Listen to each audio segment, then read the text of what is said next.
What's up, guys? I'm here with my WPF quarterfinals match versus CB Marcus and his Rose City Roselias. Make sure you guys check him out in the description down below. He makes amazing draft league content and is a very good battler. Last time I played CB Marcus, he did beat us 3-0, I believe, in the regular season, like week 5 or something like that. But we are doing a post-com because my commentary was not very up to par and I was not feeling well. I had like a little cold, but like I was mumbling the entire time and it wasn't enjoyable to listen to. So if this recording lags out a bit, I've tried a couple of times trying to do this post-com and the footage is like lagging, which is weird because it doesn't lag when I upload it to YouTube. So I don't know. Either way though, we're just gonna rock with this post-com. And yeah, we decided to lead with our Toy Scarf Fleavor. Last time he was a Scarf Landorus. I think Landorus I is a very underwhelming Pokemon.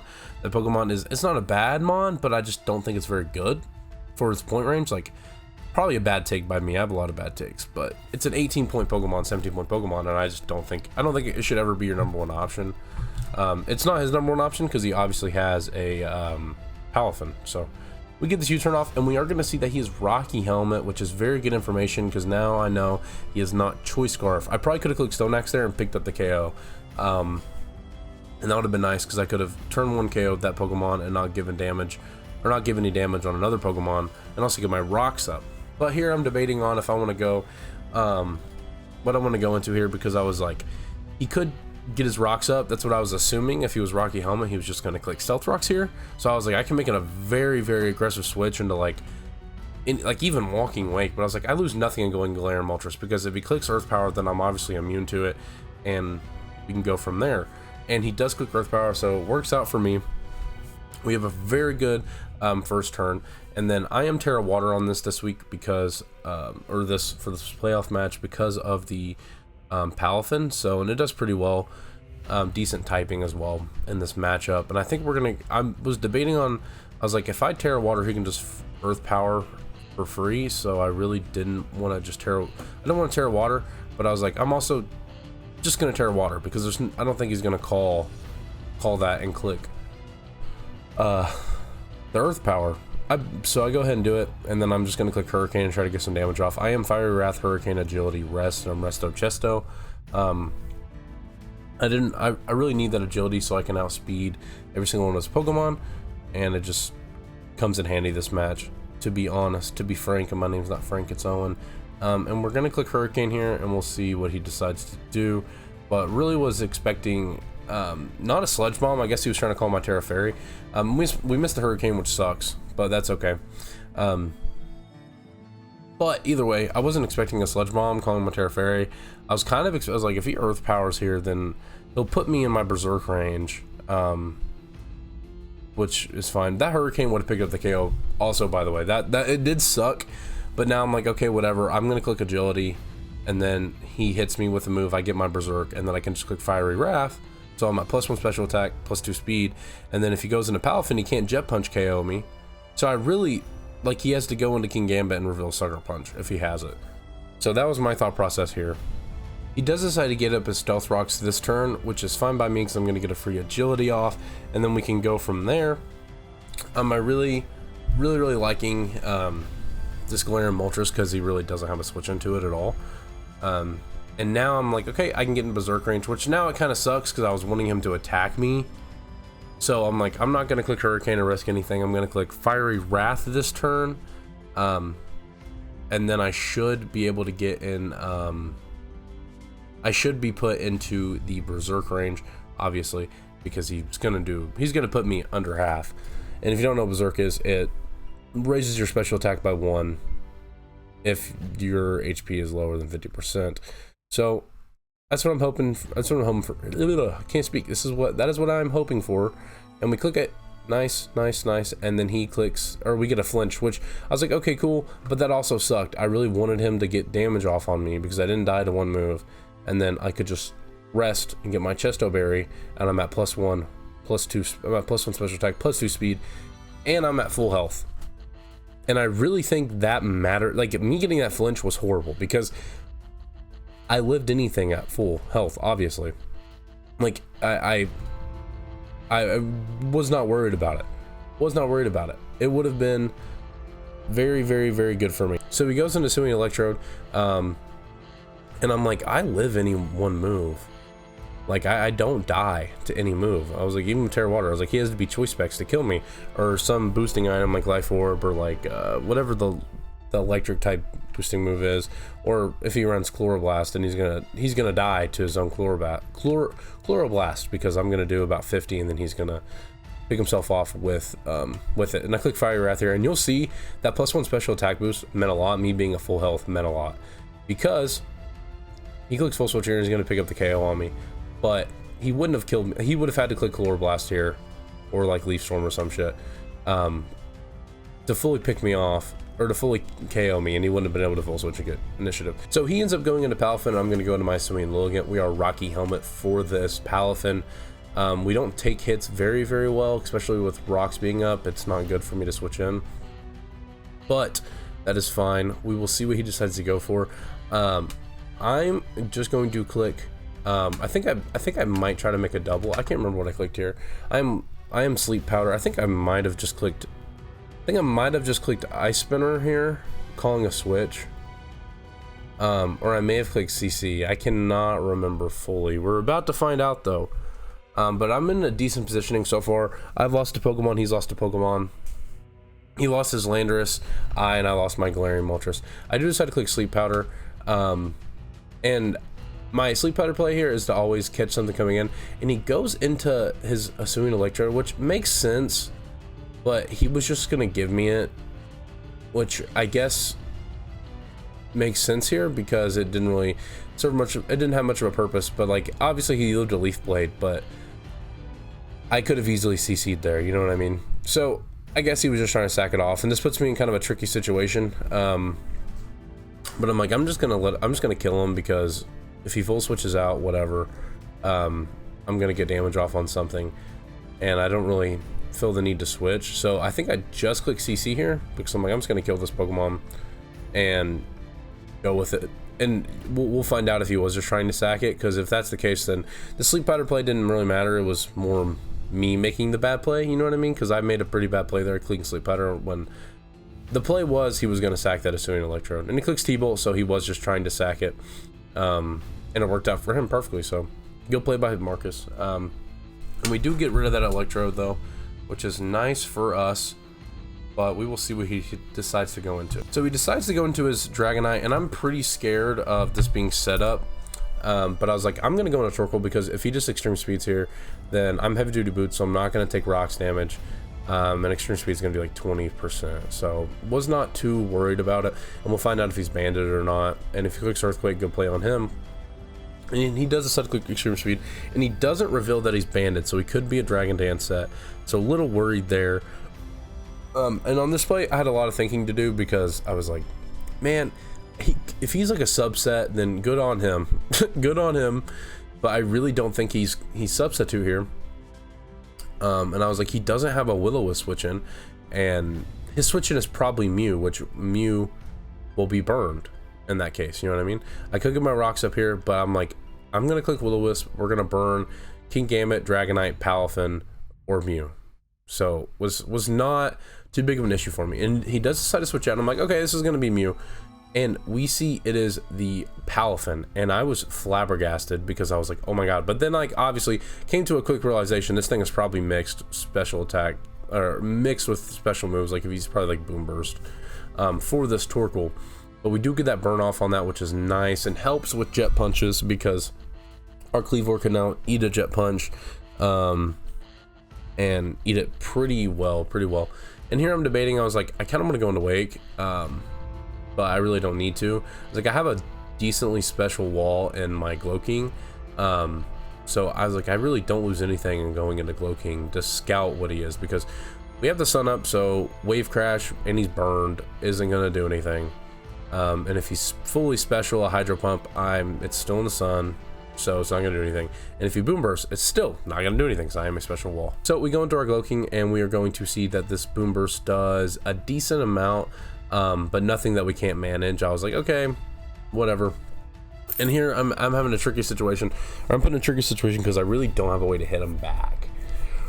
So I'm probably just gonna click, excuse me, the move that will hit him the hardest, which is going to be Psychic, because I was like, there's no way he goes. I was like, or no, I think I clicked Psychic, because like even if he goes into King Gambit, I have Culper Berry and I can live any one move from him right now. But I'll just have to figure. I'll have to figure it out. Basically, it's probably pick your sack, and I'm just gonna get some damage off here. I could click Trick Room, no reason to, but we get the Psychic off, and we'll see what happens here, because if even I'm just put in a really tricky situation of what Pokemon do I want to let die, because Palafin with the special set puts me in a really bad situation. I'm still looking, and I'm like, dude, I don't have Switch in, so I'm clicking Psychic. Actually, I'm lying to you guys. I clicked Sludge Bomb, but he doesn't kill us with Boom Burst. When I watched the HP drop, I was like, holy shit. And we do nothing, and I was like, oh my god, I don't know what to do here. So here we are going to decide to sack our Asui Lilligant. Probably not the best option, but he has extreme speed, and Sucker Punch probably in the back with King Gambit. So like obviously Sucker Punch, depending on his set, it could 2 KO us. So we have to really pick our sack there, and I'm sitting there thinking, I'm like, the Sunlight faded, which is fine. I can always live a Jet Punch with my Cleavor because he is burned, and I am going to only be at like, I'll be at like 60, excuse me, I'll be at like 65% health, so I should be a-okay, you know what I mean? Like, this should not be that big of an issue, and Palafin will be dead, or if something comes in, it's going to take a whole lot of damage from whatever I click, because it is a Cleavor with a whole lot of attack. So here I'm deciding on what move to click. I'm like, okay, I could click X Scissor, Stone Axe, U-turn, Close Combat, whatever. And sorry, the screen lagged a little bit there. I decide to click X Scissor because if he goes King Gambit, there's a chance it kills, or 2 KOs depending on his spread, I mean. And if he goes Dragonite, then I break its multi-scale, and we get crit. We get critted, which, now I'm not saying I won this game at all, but the crit just kind of took me out of the game completely. From the spoiler alert, we are going to lose, which is fine. The crit, like I said, the crit kind of just upset me because it put me out of the game completely. Like there was really no way I could come back depending on the King Gambit set. Marcus really positioned himself very well for the King Gambit in game anyways, so like it probably won regardless, you know what I mean? It may have been a little bit of a closer of a match than what it ended up being, but like it might have been a 2-0 or a 1-0 win for Marcus, but I really think he still would have won depending on his spread and what his set is, or what his set was, or we don't even know what that Mew set was, but we would have had a Cleavor still alive, and we would have also, like, it was the main thing, because I'm pretty sure we could switch into rocks either way. So because like what would have probably happened was he went into Dragonite knowing I'm Scarf, and I break his multi-scale, and if he clicked DD, then I would have been a little scared, and he could have just DD'd twice, to be frank. But, and my name's not Frank, it's Owen. He could have DD'd on the X Scissor, and then I probably would have just clicked X Scissor again, and he would have DD'd again, and then he probably would have killed me, and then we go from there, because he wins regardless, you know what I mean? If that's the set. If he's not Dragon Dance, then it's a totally different story.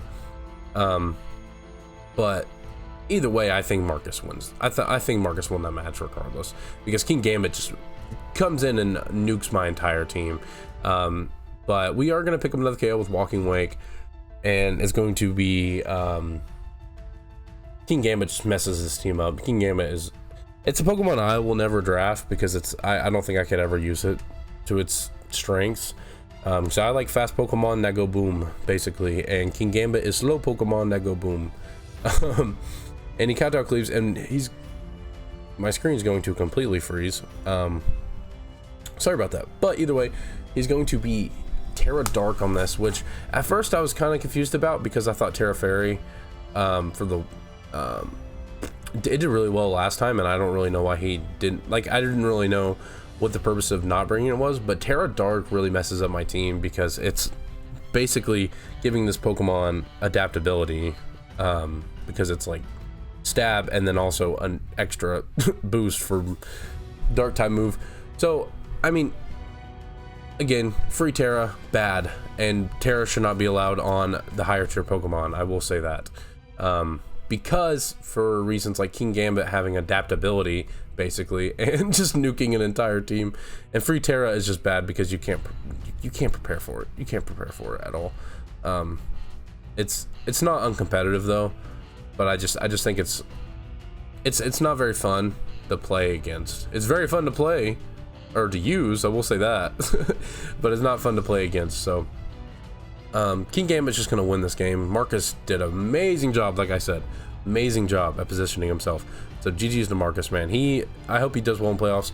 I'm glad I made quarterfinals at least. You know what I mean? I'm glad I made playoffs and I ended up being the 4 seed, which is crazy.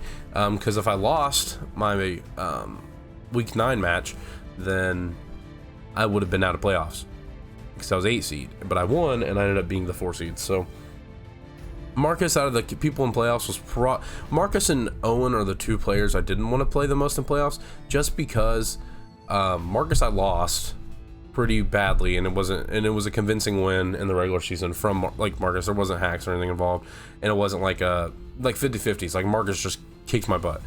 And then Owen, I won off of like a weakness policy trick room set, and I didn't want to have to think of, like, I really had a hard time prepping for that. The other players, like, obviously I don't want to play any of them because they're all very good players, but me and Jay had a really close match. Jay's an amazing battler, but we had a very, very close match. So I thought playoffs, it could go either way, you know what I mean. Thomas, we had a close match, and it came, well, Thomas's match was, I think his was the SD Valiant. Either way, I think it would have been a good match for playoffs, but I did get Marcus in the seeding. So you take what you take, or you take what you get and you work with it, and Marcus won pretty convincingly here as well, like he did in the regular season. So shout out to Marcus. My stuff is still lagging super badly, I'm sorry guys. Shout out to Marcus, shout out to all the coaches in WPF Delta. I had an amazing season this year, and went 5-4, which is fine. I really think 8 weeks is a good number for it. 7 weeks or 8 weeks. I don't ever think 9 weeks was the move, but that's fine. Either way though, WPF was a blast this season. This season will forever be known as the season where I traded Dragapult and I uprooted my entire team after a week 1 loss because I was not feeling the team. I was like, which I don't know why, because I was so excited for it when I drafted it. But like I said, shout out to all the WPF coaches. I would have ended up having to play, spoiler alert, in 3, 2, 1, JV again if I would have won this. So make sure you guys tune into next week's match versus Marcus versus JV. That's going to be a great match. 2 amazing battlers going against each other. But yeah, let me know if you guys enjoyed the post-com at all, or if it sucked. It's hard to post-com a match you lost. I will say that. But either way, I'll catch you guys later.